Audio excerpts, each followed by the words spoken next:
अस्सलाम वालेकुम। Welcome to horror discussions.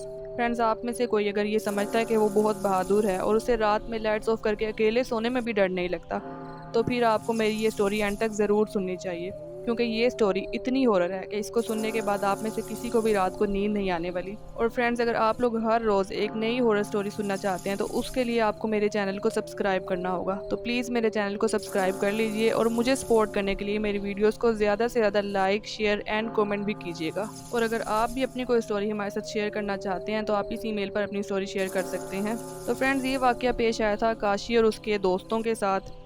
Kashi ने जब अपने मैट्रिक के एग्ज़ाम्स दिए उसके बाद उसने जिस कॉलेज में एडमिशन लिया था वो कॉलेज उसके घर से काफ़ी ज़्यादा दूर था।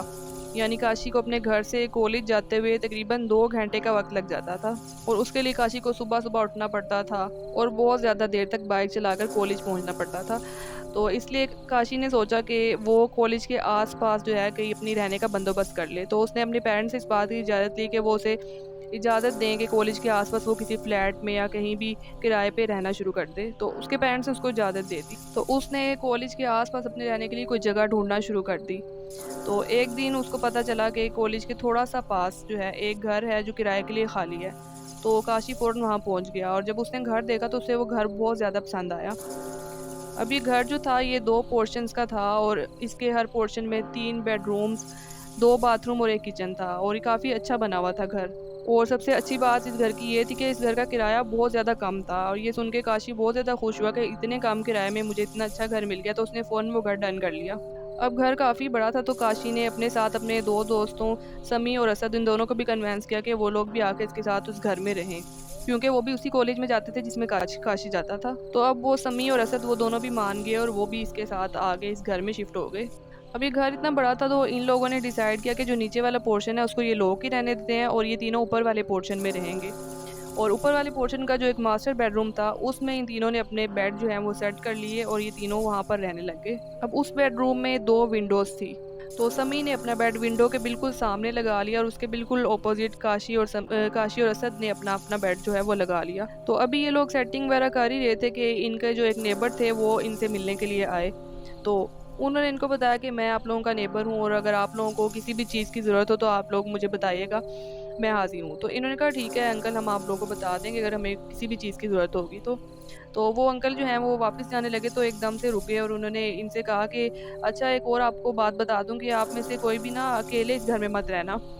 तो इन्होंने पूछा क्यों अंकल, कोई ऐसी प्रॉब्लम है इस घर में? तो उन अंकल ने कहा नहीं, नहीं ऐसी कोई बात नहीं, आजकल आपको पता है हालात कैसे हैं, तो कोई चोर वगैरह आ सकता है, तो इसलिए मैं कह रहा हूँ कि अकेले आप लोग ना रहना, सब लोग साथ में रहना। इन्होंने कहा ठीक है, हम लोग साथ में ही रहेंगे। फिर उन अंकल ने ये भी इनको कहा कि एक और बात ये है कि आप लोग ना नॉन-वेज खा के कभी इस घर में मत आना।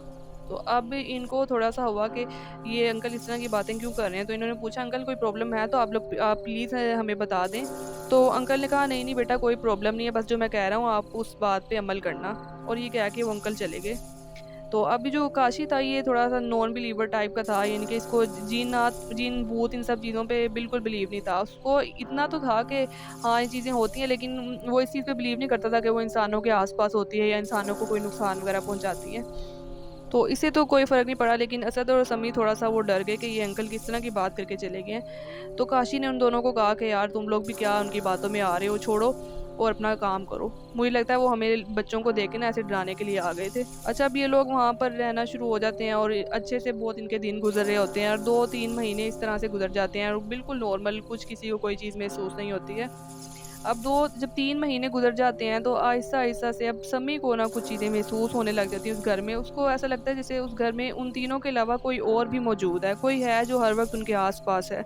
तो कभी वो चल रहा होता है तो उसे ऐसा लगता है जैसे कोई उसके पीछे-पीछे उसके साथ-साथ चल रहा है। तो उसको ये सब चीज़ें ना महसूस होने लग जाती हैं, लेकिन वो अपने दोस्तों को नहीं कुछ बताता क्योंकि उसको पता होता है काशी तो वैसे इन चीज़ों पे बिलीव नहीं करता है और असद को भी मैं क्या ही बताऊँ, तो वो उनको कुछ नहीं बताता। तो एक दिन ना ये रात में काफ़ी लेट आते हैं और ये बाहर से नॉन-वेज खाकर घर आ जाते हैं। और जब ये घर आते हैं तो समी को घर से, पूरे घर में से बहुत गंदी सी स्मेल आ रही होती है, जैसे कोई मरा हुआ हो, इस तरह की स्मेल उसको आ रही होती है। तो वो काशी और असद को बताता है तो वो कहते हैं हमें तो ऐसी कोई स्मेल नहीं आ रही, लेकिन समी को ये बहुत तेज़ स्मेल आ रही होती है। खैर वो भी इस चीज़ को इग्नोर कर देता है और ये लोग सो जाते हैं। जब कुछ दिनों के बाद ऐसा होता है कि काशी और असद जो होते हैं ये दोनों कहीं बाहर चले जाते हैं और ये समी को भी कहते हैं कि हमारे साथ चलो, लेकिन वो कहता है नहीं, मैं बहुत थका हुआ हूँ तो तुम दोनों चले जाओ। वो दोनों बाहर चले जाते हैं। जब वो रात को घर में वापस आते हैं तो वो देखते हैं कि समी कहीं भी नहीं है। पूरे घर में ढूंढते हैं, वो कहीं नहीं होता। तो वो जब उसे फ़ोन करते हैं तो वो उनको बताता है कि मैं तो अपने घर वापस आ गया हूँ और मैं तुम लोगों को भी यही कहूँगा कि तुम लोग भी अपना सामान पैक करो और उस घर से फ़ौरन निकलो। तो काशी उसे कहता है तुम ये क्या पागलों वाली बातें कर रहे हो, तुम क्यों गए हो अपने घर वापस? तो समी उनको बताता है कि मेरे साथ वहाँ पर कुछ बहुत बुरा हुआ है, उस घर में कोई जिन कोई इस तरह की चीज़ मौजूद है, तो तुम लोग प्लीज़ वहाँ से चले जाओ। तो काशी कहता है तुम ये क्या पागलों वाली बातें कर रहे हो, तुमने वैसे ही घर जाना था, तुम हमें बता देते, हम तुम्हें घर जाने के लिए मना तो नहीं करते ना, और तुम हमारे साथ नहीं रहना चाहते हो तो कोई बात नहीं, ठीक है तुम मत रहो।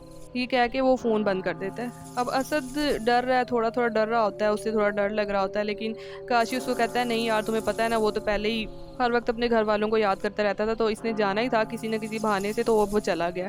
तो छोड़ो तुम, बस हम दोनों यहाँ पर आराम से मज़े से रहते हैं। तो ये लोग वहाँ पर रहने लगते हैं। अब इनको वहाँ पर कोई चीज़ महसूस नहीं होती और इस तरह से कुछ अर्सा फिर से गुजर जाता है। अब कुछ अर्से के बाद ऐसा होता है कि असद को उसके घर से फ़ोन आता है, कोई इमरजेंसी हो जाती है और उसे अपने घर जाना होता है। तो वो अपने घर चला जाता है और काशी अब उस घर में अकेला रह जाता है। तो काशी जब अब कॉलेज से वापस आता है तो वो ऊपर सीढ़ियों से ऊपर जा रहा था रूम की तरफ, तो उसको एकदम से ऐसा लगता है कि कोई है जो पीछे से आकर उसकी बॉडी के अंदर से गुजर के ना आगे की तरफ गया है। उसे ऐसा महसूस होता है और उसके बाद उसे लगता है कि जैसे उसके जिस्म में से पूरी जान निकल गई है और उससे ऊपर चढ़ा भी नहीं जा रहा होता सीढ़ियों से। इसको इतनी ज़्यादा वीकनेस हो रही होती है, तो उसको समझ नहीं आ रहा कि ये एकदम मेरे साथ क्या हुआ है। तो वो बहुत मुश्किल से अपने रूम तक पहुंचता है, जाकर अपने बिस्तर पे लेट जाता है और वहाँ लेटे लेटे उसकी आंख लग जाती है और वो सो जाता है। अब सोते सोते उसे नहीं पता कब रात हो गई और रात में उसकी एकदम से आंख खुलती है एक आवाज़ के साथ, और उसको वो आवाज़ आ रही होती है कि जिस तरह से उसके साथ वाले बेड पे कोई लड़का बैठकर रो रहा है। वो उस रोने की आवाज़ से एकदम से उठ जाता है। पूरे रूम में अंधेरा होता है, लाइट्स ऑफ होती हैं, तो वो उठकर देखने की कोशिश करता है कि ये लड़का कौन है और ये क्यों रो रहा है, तो उसको वहाँ पर कोई नज़र नहीं आता। अब वो उठ के बैठ जाता है और वो थोड़ा थोड़ा डरने लग जाता है। तो जब वो उठ के बैठता है तो उसके रूम का टेम्परेचर अचानक गिर जाता है, बहुत डाउन हो जाता है उसके रूम का टेम्परेचर, उसको हाथ पाँव उसके ठंडे पड़ने लग जाते हैं। तो उसको भी समझ नहीं आ रही कि ये उसके साथ हो क्या रहा है। तो इस तरह वो बैठा होता है कि उसके ना हाथ के ऊपर कुछ ऐसे गिरता है, लिक्विड जैसी कोई चीज़। अब ऊपर से कोई चीज़ उसके हाथ पे गिरी और वो सोच रहा है कि ये क्या चीज़ गिरी है। अंधेरे में उसको कुछ नज़र भी नहीं आ रहा, बस उसको ऐसा लग रहा है कोई ब्लैक ब्लैक जैसे पानी जैसी कोई चीज़ है। तो वो जब उसको स्मेल करता है तो उसमें से बहुत ही गंदी सी स्मेल आ रही होती है। तो वो एकदम हैरान हो जाता है कि ये क्या चीज़ ऊपर से गिरी मेरे ऊपर। तो वो जैसे ही ऊपर देखता है तो ऊपर देखकर उसके होश उड़ जाते हैं जब वो देखता है कि एक लड़का बहुत ही अजीब सी शक्ल वाला उल्टा लटक रहा है छत के ऊपर और उसकी आंखें फुल येलो कलर की और फुल चमक रही हैं। अंधेरे में उसकी आंखें ऐसे चमकती हुई नज़र आ रही हैं। बस जब ये देखता है काशी और उसके बाद वो बेहोश आ जाता है और उसको कुछ नहीं पता कि उसके साथ क्या हुआ और क्या नहीं। अगले दिन की दोपहर में उसकी आंख खुलती है और उसको वो सारी रात वाली बात है उसको याद आती है। वो फ़ौरन अपना सामान समेटता है और वो उस घर से जो है वो वहाँ निकल जाता है और फ़ौरन अपने घर वापस चला जाता है। घर वापस जाने के बाद उसको 3 से 4 दिन तक बहुत तेज़ बुखार रहता है और उसका वो आराम ही नहीं आ रहा था। तो उसके पेरेंट्स वगैरह उसको काफ़ी मेडिसिन वगैरह भी देते हैं, उसके साथ उस पे दम वगैरह करते हैं। उसके बाद जाके कहीं उसको आराम आता है और वो असद को भी पूरी बात बता देता है कि अब तुम वापस उस घर में मत जाना।